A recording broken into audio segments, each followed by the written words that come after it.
of America.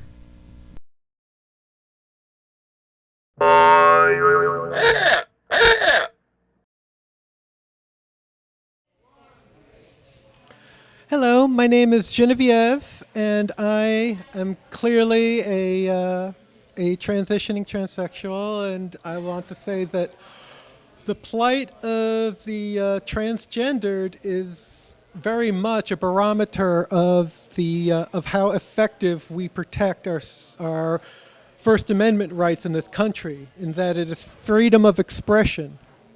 It was only until the later part of the 20th century that it wasn't illegal. Well, in other words, we could get arrested at any time for wearing. We had to wear at least three garments of clothing, three articles of clothing that reflected our gender, whatever that may be, and so many transgendered people were arrested for merely wearing the clothes that they felt comfortable wearing.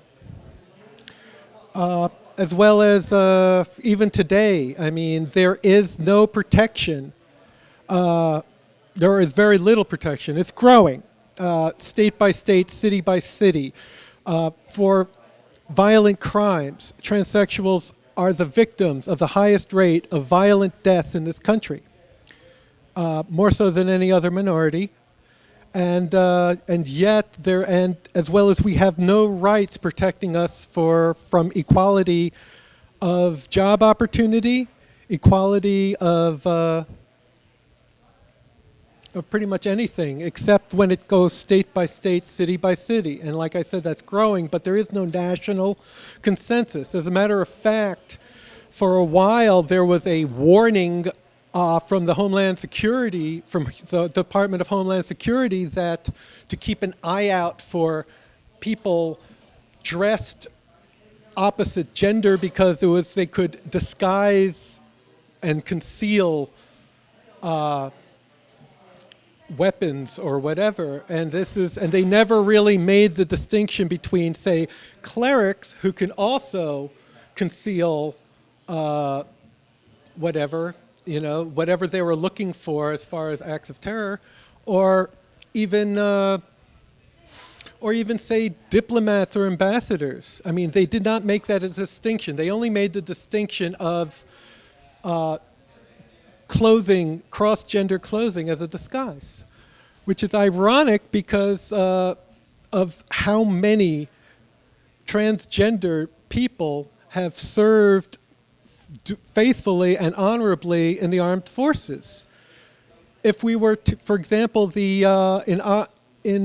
Oregon earlier this decade, there was a Navy SEAL who the Bush administration thought so highly of that they tagged him for the head of Homeland Security of Oregon. Only when he announced that he was going to transition to female, they immediately unhired him. So apparently, all of a sudden, they thought that he was unpatriotic after serving as a Navy SEAL, one of the more dangerous, let's say, of the armed forces, and one of the more grueling. As a matter of fact, if you were to count all the members of the transgender community who have served patriotically and honorably in the armed services, as well as those of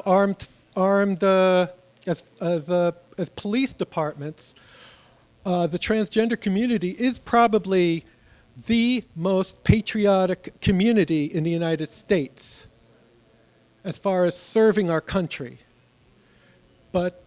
And yet we do not have the same civil rights, the same rights as expression. We are economically discriminated against, as well as many other ways. This concludes this program broadcast. We the People, a freedom of speech television show. Go to www.wethepeopleofri.org.